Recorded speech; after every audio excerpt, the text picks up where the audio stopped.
आत्म जागरूकता। ज़्यादातर लोग कदाचित ही सतही स्तर से अधिक गहराई तक सोच पाते हैं। वे अपने जीवन में समस्याओं के वास्तविक समाधान सीखने व लागू करने के आनंद से वंचित रह जाते हैं। इस निबंध के जो निबंधकार है वह है रेंडॉल्फ बॉल्ड। आते परिचय। इसका परिचय क्या है? जीवन से जो आप चाहते हैं उसे पा सकने से पहले आपको यह अवश्य जानना होगा कि आप कौन हैं और आप कहां पहुंचना चाहते हैं। अगर आप कुछ बनना, जैसे मान लीजिए अगर आप कुछ बनना चाहते हैं या आप कुछ करना चाहते हैं तो आपको पहले जानना होगा कि आप कौन हैं, आप कहां तक पहुंचे हैं, आप किस विषय में आगे हैं, इस तरह से। इसके बाद क्या है, आप कौन हैं और आप कहाँ पहुंचना चाहते हैं। आप कहाँ पहुंचना चाहते हैं इसका मतलब यह है कि मान लीजिए हम पढ़ाई में इंटेलिजेंट है, हम बड़ा होकर IAS, IPS, IAS, DM बनना चाहते हैं, तो ये होता है। इस अध्याय में आपको आत्म जागरूकता की प्रक्रिया के माध्यम से आत्मज्ञान प्राप्त होगा। आत्मज्ञान क्या? खुद का जो ज्ञान होता है, अंदर का ज्ञान, उसे आत्मज्ञान कहते हैं। सेक्शन 2.1 में आप यह सीखेंगे कि किस तरह से आत्म जागरूकता आपको अपनी दिशा खोजने में सहायता करती है। आप भविष्य के लिए अपने सपनों पर विचार करेंगे और वे मूल्य तय करेंगे जो विकल्पों के लिए आपका मार्गदर्शन करते हैं। इसका मतलब यह है कि आप भविष्य में जो बनना चाहते हैं, जो कुछ करना चाहते हैं, उसका आप इसमें कुछ विकल्पों का मतलब दर्शन करेंगे कि सोचेंगे कैसे करना है। सेक्शन 2.2 में आप अपने अनेक पहलुओं को देखेंगे, जैसे कि मुझे कुछ बनना है या कुछ भी पहलुओं को देखेंगे। व्यक्तित्व, आपके कौशल और बुद्धिमानताएं और आपकी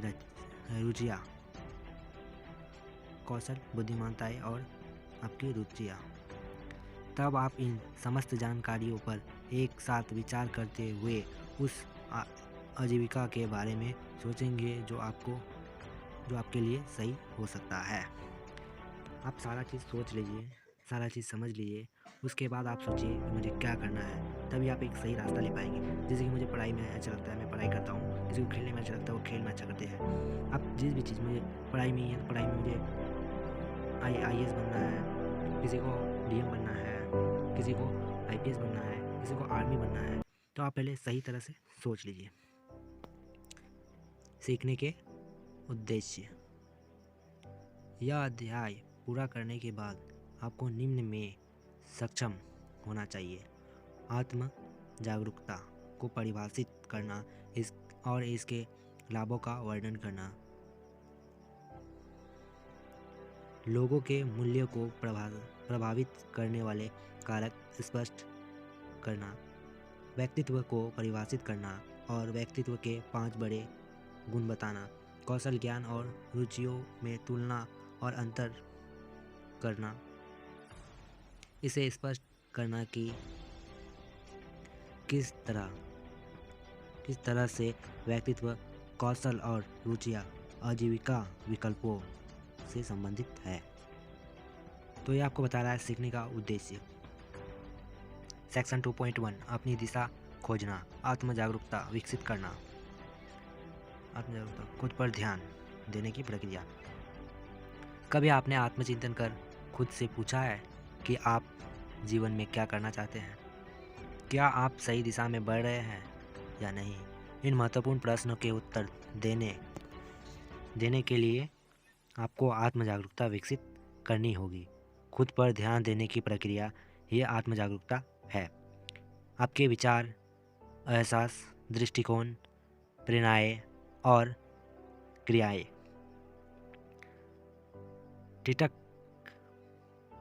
ठिठक कर अपने बारे में ईमानदारी से विचार करने और आसपास की दुनिया से अपने संबंधों पर विचार करने से आत्म जागरूकता आती है।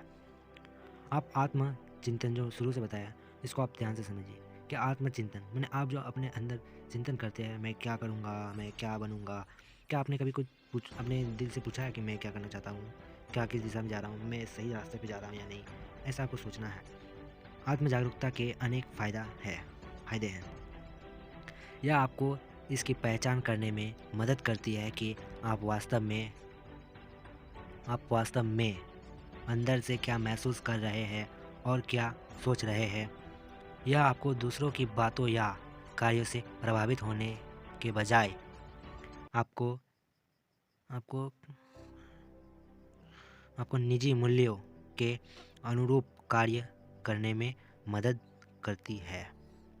यह आपको आपके अद्वितीय व्यक्तित्व, कौशल और रुचियों का महत्व समझने में मदद करती है। जब आप आत्म जागरूक होते हैं तो आप वे विकल्प अपना सकते हैं जो आपके लिए सही होते हैं। आंतरिक ईमानदारी का महत्व। आंतरिक ईमानदारी अपनी सुदृढ़ताई और कमजोरियां स्पष्ट देखने की क्षमता। आत्म जागरूकता महत्वपूर्ण है, लेकिन कभी कभी यह बहुत कठिन हो सकती है।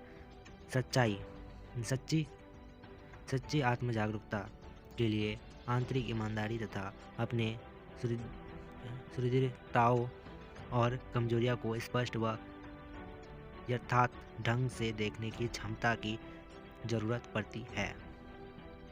आंतरिक ईमानदारी आत्मज्ञान का आधार है। खुद में सुधार के लिए बहुत कठोर या उदार हुए खुद का सही समीक्षा करना बहुत मायने रखता है। खुद से पूछे, क्या मैं खुद को उसी लायक से देख पा रहा हूँ जो मैं वास्तव में हूँ? क्या मैं अति आत्मविश्वासी हूँ या मैं खुद को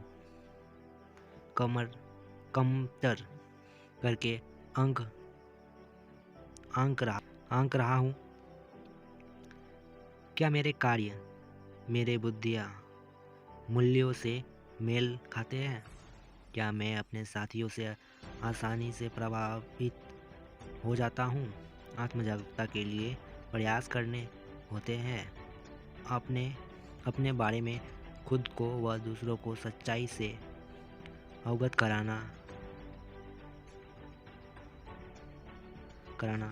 इसमें शामिल है।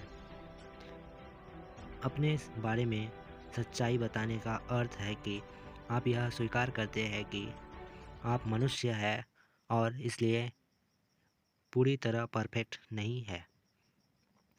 ईमानदार होना चुनौती भरा हो सकता है, क्योंकि ऐसा विचार और एहसासों को स्वीकार करना इसमें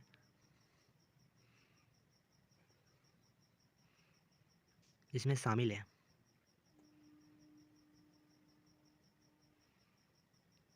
जिन्हें हम नापसंद करते हैं और जो हमारी आत्म छवि से मेल नहीं खाते हैं। आंतरिक ईमानदारी के तहत आप अपने अतीत और वर्तमान के उन पहलुओं का सामना करते हैं जो अरुचिकर और दर्द भरे भी हो सकते हैं।